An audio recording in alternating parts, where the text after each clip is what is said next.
We're going to go ahead and get started. Good afternoon, or good evening, excuse me. I'm Marlon Lynch, Vice President for Public Safety, Chief of Police here at Michigan State University.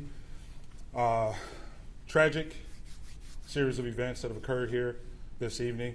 But we've had a tremendous amount of support from our community, to include our law enforcement partners who are here with me at the moment as well. Standing at the far right, we have Ingham County Prosecutor John Duane. Next to him, we have Sheriff Scott Wigglesworth, Special Agent in Charge of FBI, Jim Taraska, and you've already met Deputy Chief Chris Rosman. Wanted to thank you for coming to share us as we update our community in regards to tonight's events. We will get directly to the most recent update with that, and then we'll have comment and questions.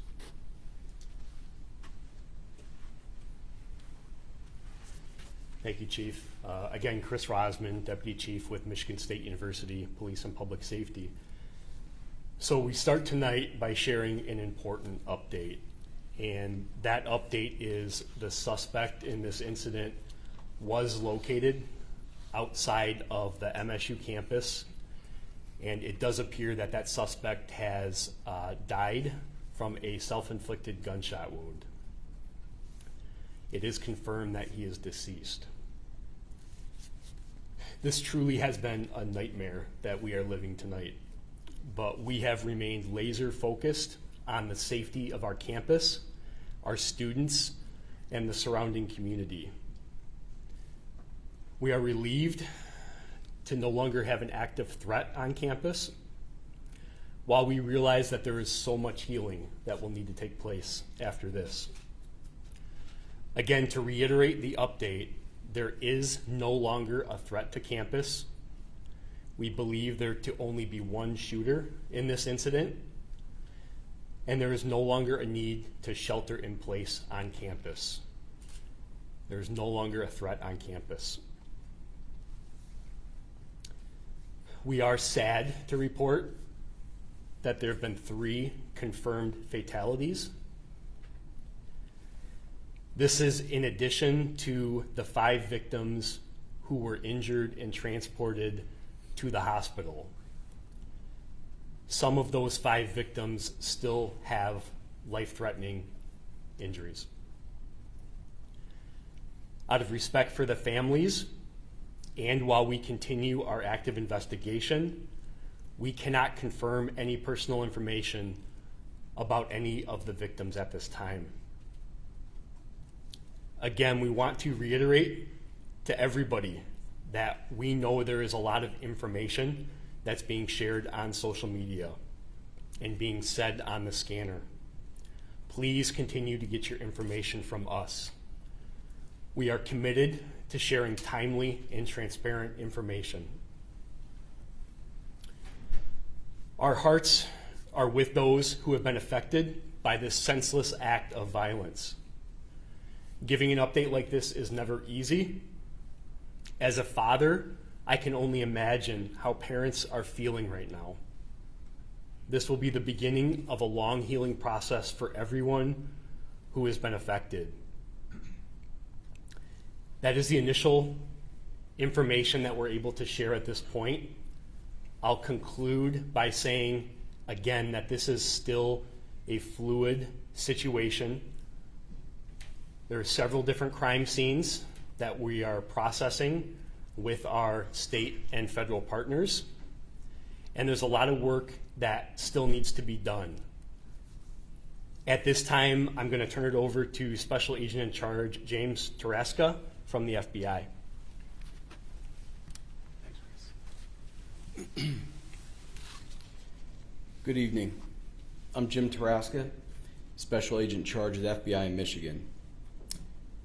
Our hearts go out to the victims, their families, and the entire community. I'd like to thank Chief Lynch for your leadership tonight and your partnership. This evening, FBI agents and our response teams joined our law enforcement partners to assist in investigating this horrific incident. We will continue to investigate until we are sure no further threat is posed to the public, which at this point we're pretty clear it's not. Additionally, we will provide victim services to all students impacted by this incident. We're asking the public, in addition to the other numbers provided to call in for information, we have the 1-800-CALL-FBI number. Please feel free to use that to call in any tips. This is an ongoing investigation. We'll continue investigating throughout the night and likely days. So with that, Chief, thank you.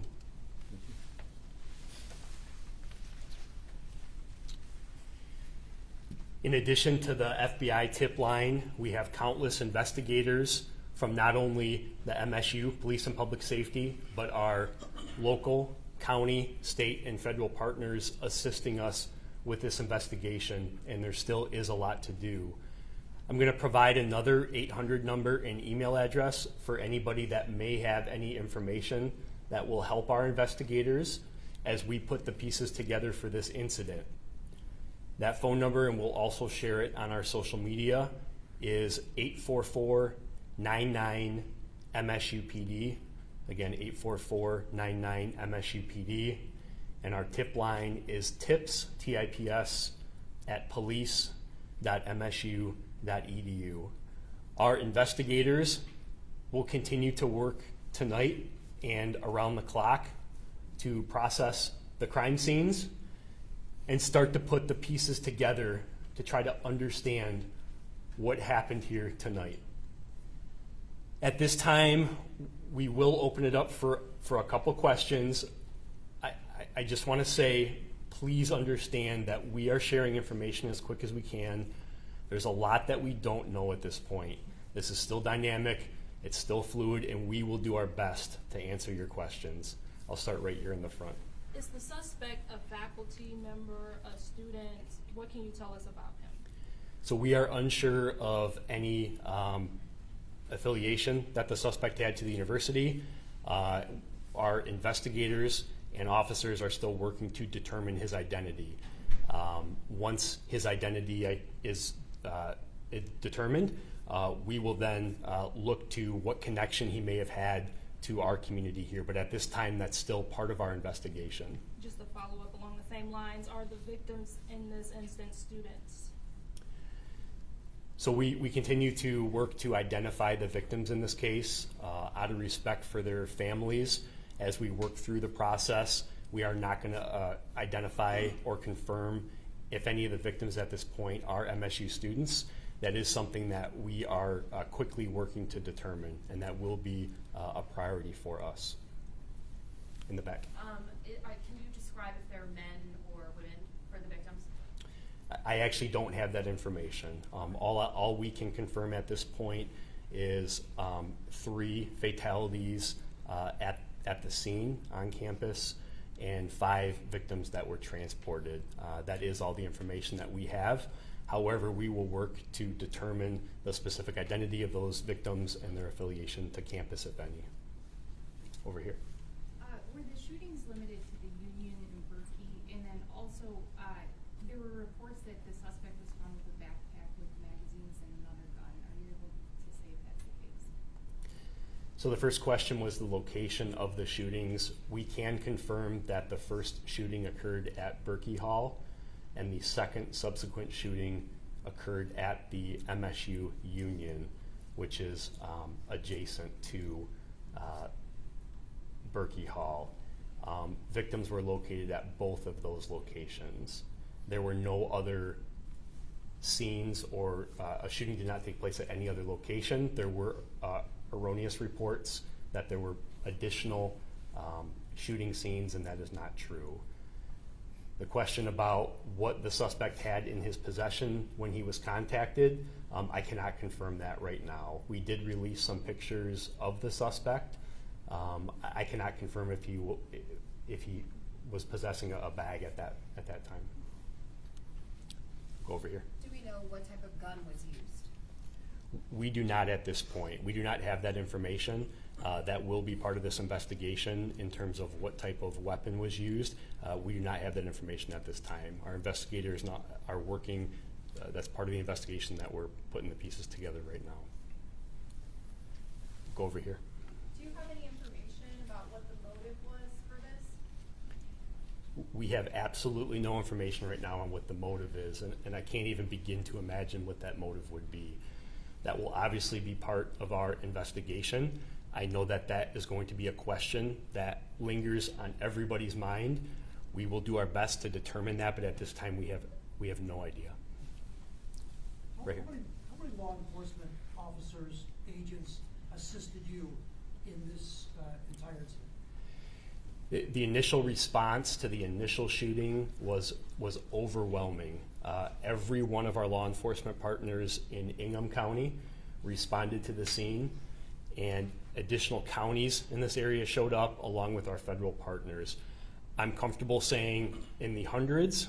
We had hundreds of law enforcement officers from university, local, county, state, and federal from the mid-Michigan area that descended on campus today in a coordinated effort to resolve this incident and secure our campus. In the back, News 6. Do you know where the MSU president is, and do you know why we haven't heard from her? I don't have that information right now. My understanding is that she is returning to campus and has been briefed on this incident, and I can only imagine what she's feeling at this point.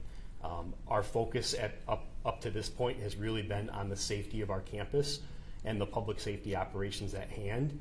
And we have briefed not only our president, but our executive leadership team every step of the way. In addition to that, we activated our emergency operations center and put our plans in place that we have planned for an incident similar to this. We initiated those plans, and part of the reason that it was as smooth on our end as it was in this tragic situation was because of the pre-planning, the emergency plans, and the training that we do countywide for responding to act of violence incident. In the back, great. Can you confirm how many fatalities and injuries there were at each shooting location, and how many people were at those locations when the shooting started? Sure. The question was how many victims were at each shooting scene. I unfortunately do not have that information. Out of an abundance of transparency, I can share that 2 of the fatalities were at Berkey Hall and 1 was at the MSU Union. The other 5 victims, I don't have the specific locations where they were. We also don't have specific information on how many students or people were in those buildings when the shooting occurred. I do know that there were students in those buildings. I don't have a specific number. I want to commend the students and our community on how they reacted when we sent out our emergency messaging, instructing people to shelter in place, to run, hide, fight. Our community listened, and that's why a lot of folks in those buildings were able to escape, is because of following our instructions. I'm going to go over here in the back. You talked a lot about the collaboration and the massive response. What led you to this guy? How'd you find him? So I actually don't have that information right now. The update that we provided about the contact that we had with the suspect off campus was very fluid and dynamic and occurred right before coming in here today. So unfortunately, I don't have that information on what led us to his location. He was contacted by law enforcement, and he was contacted by law enforcement off campus. I cannot confirm that location right now. That scene is also being treated as a crime scene and is being investigated as we speak. We may have additional information to share relating to that in the future.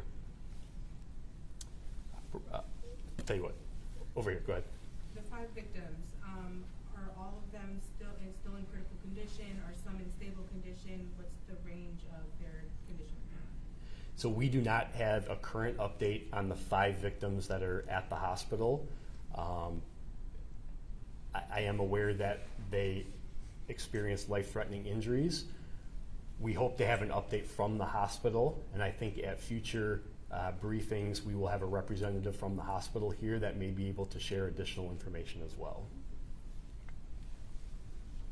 Sir. Yeah, thank you. The shooting victims in Berkey, were they all in one location, such as a particular classroom? So I don't have that information right now. That will be part of our investigation in terms of where the victims were located within the building. We don't have that information available to us right now. Right here. Are there plans to close campus beyond the 48 hours? So at this point, we are declaring that campus will be closed for 48 hours.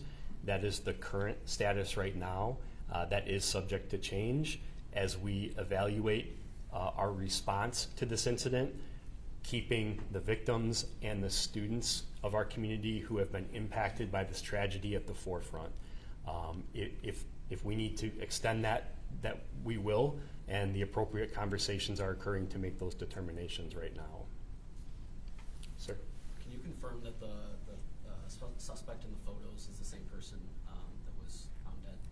I can confirm that the photograph that we pushed out immediately as part of our transparent information sharing is the same suspect that was found deceased, yes. Sir? Just so I'm clear, can parents come to the campus now to pick up their students, and can students leave the campus? Yes, so we have lifted the shelter in place. That communication was sent out during this conference. Students are free to leave and go about their business. If they would like to be picked up, they may do that. We encourage any student that experienced any part of this incident that may be a witness to contact us. We have already been in touch with several of them, but if there are any students that witnessed any of the tragedy that occurred tonight, we would refer them to our tip line and email. We would like to have an investigator speak with them to understand what their experience was during this tragic incident. In the back. To your knowledge, was there anybody that confronted the shooter either at Berkey or the student union building? We do not have any information on whether anybody confronted the shooter at either one of those buildings, one way or the other. Part of the investigation, we will look at the sequence of events and what occurred at each building, and that's why we encourage any students or witnesses to come forward to help us piece the sequence of events together. Go ahead. Were any campus threats reported in the last few days or on social media? And then how did police find the suspect? Did he shoot himself prior to police interaction? So we have not received any threats to campus in the last several days or before this incident. We have not received any threats to our knowledge. Obviously, our state and federal partners are constantly monitoring different sources to provide information to us, and to my knowledge right now, we were not aware of a threat before this. What was the second part of your question? How did you all stop the suspect? Did he shoot himself before he made contact with you guys? So I don't have the particular details on the encounter that happened when law enforcement confronted the suspect off campus. That will be part of our investigation as well, but I don't have the specific details of how that incident transpired. Sir. What was the first time that the call came in? The first report that we received was at 8:18 p.m. 8:18 p.m.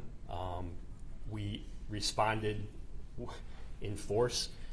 We had officers on scene, not only from MSU Police and Public Safety, but East Lansing Police Department, the Michigan State Police, the Ingham County Sheriff's Office, Meridian Township Police Department, initially responded to that scene within minutes. We had officers in the building following their active shooter protocol and going towards the threat. While officers were in Berkey Hall, the suspect moved over to the Union, and when the incident took place there, officers quickly redeployed to the Union, and that's when the suspect left out the north door of the Union, which was the point that he was last seen. We'll be taking one more question, and then we'll provide an additional update at 1:30 a.m. So we'll take one more question, and we are going to do another update at 1:30, which is less than an hour from now. Go ahead. I know the scene with the shooter is still ongoing. You just found out about it, but do you know, was he in an off-campus apartment, in a car? What was the location in which you found the suspect? So we're not going to share any information right now about that specific location where that occurred. I can assure you that it was off campus. It wasn't directly near campus at all. It was in an off-campus location. Because that scene is still active as well, we're not going to disclose that particular location right now. So again, we really do appreciate everyone. Go ahead. Yeah. I'm going to turn it back over to the Vice President, Chief. I just wanted to end it with this particular comment. We can't describe and appreciate the response that we have from our partners in our community. The number of police officers, emergency medical service, fire departments that showed up literally within minutes to support this effort, it's completely overwhelming with that. If you were on campus at the time, you saw it with that. They're still there, still clearing buildings. It's a very methodical process. We had the numbers to do it, and it's only because of the relationships that we have here locally and the ability to train and partner constantly, and the communication is always there. It's a situation that when one department receives the call, everybody does with that. We're extremely grateful for our relationships. It would not have been as thorough and as expedient and as efficient that it has been to this point without those partnerships.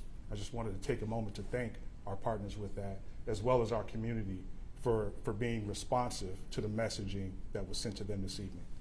Thank you, and we'll see you at 1:30.